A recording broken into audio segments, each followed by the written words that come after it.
Tendo passado o sábado ao raiar do primeiro dia da semana, Maria Madalena e a outra Maria foram visitar o túmulo. Eis que aconteceu um forte terremoto, pois um anjo do Senhor desceu dos céus e, chegando ao túmulo, rolou a pedra da entrada e assentou-se sobre ela. O anjo tinha o aspecto de um relâmpago, e suas vestes eram alvas como a neve. Os guardas ficaram tomados de grande pavor e ficaram paralisados de medo, como mortos. Contudo, o anjo dirigiu-se às mulheres e lhe anunciou: Não temais vós. Sei que vieste ver a Jesus, que foi crucificado, mas aqui ele não está. Foi ressuscitado como havia dito. Vinde e vede vós onde ele jazia. Ide caminhando depressa e anunciai aos seus discípulos. Ele ressuscitou dentre os mortos, e está seguindo adiante de vós, rumo a Galiléia. Lá o vereis. Atentai para o que vos disse. E as mulheres abandonaram o túmulo correndo, amedrontadas, mas com grande júbilo, e foram imediatamente anunciá-lo aos seus discípulos.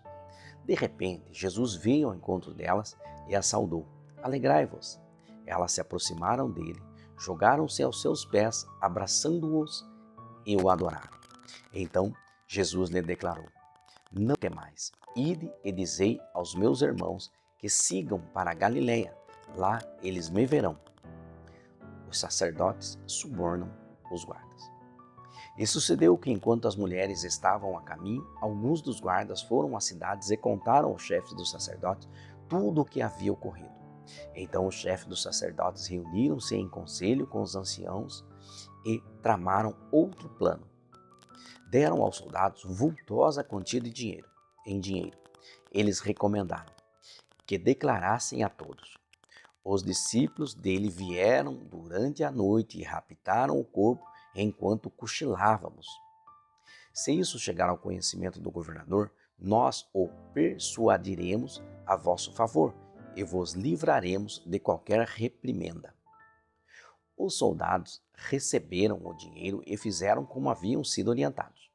E por isso, essa versão dos acontecimentos se conta entre os judeus até o dia de hoje. A grande comissão. Então, você veja, eles além de não acreditarem, os fariseus além de não acreditarem em todo o processo que Jesus passou e afirmando que ele era Messias, e ainda quando foi comprovado que ele era Messias, ainda eles criaram um plano para acobertar isso, né? Para mostrar que não, isso não era verdade. Os 11 discípulos rumaram para a Galiléia em direção ao monte que Jesus lhe determinara. Assim que ouviram, prostaram-se e o adoraram, mas alguns ficaram em dúvida. Então Jesus, aproximando-se deles, lhes assegurou: Toda a autoridade me foi dada no céu e na terra. Portanto, ide e fazei com que todos os povos da terra se tornem discípulos, batizando-os em nome do Pai, do Filho e do Espírito Santo, ensinando-os a obedecer a tudo quanto vos tenho ordenado. E assim eu estarei permanentemente convosco até o fim dos tempos. Então, ele vai fazer o quê? As pessoas que vão evangelizar devem levar tudo o que Jesus ensinou a eles, tá? E esse ensinamento, junto com o batismo do Espírito Santo, tá? Esse Espírito Santo é o ouvir do Pai. Esse Espírito Santo é o Espírito Consolador do Filho.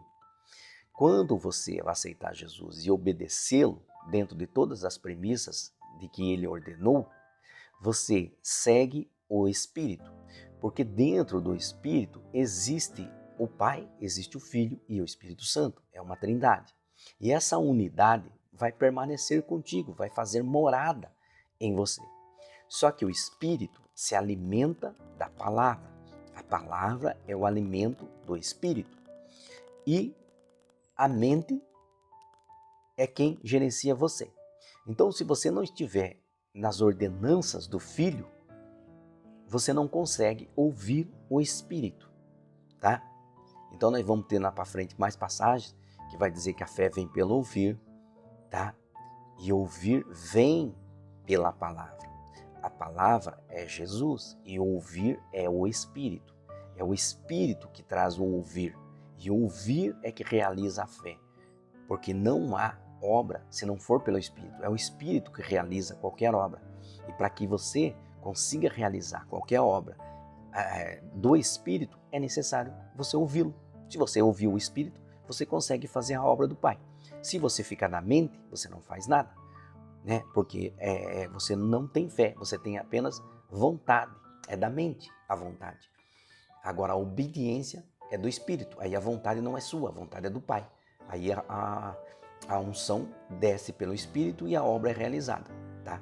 É por isso que nós vamos ter passagem onde vai dizer que a fé sem obra é morta. Por quê? Porque não é obra do Espírito, é obra da mente humana, tá bom? Então, nós terminamos aqui o Mateus 28 e eu espero você no próximo livro. Fiquem com Deus e até lá.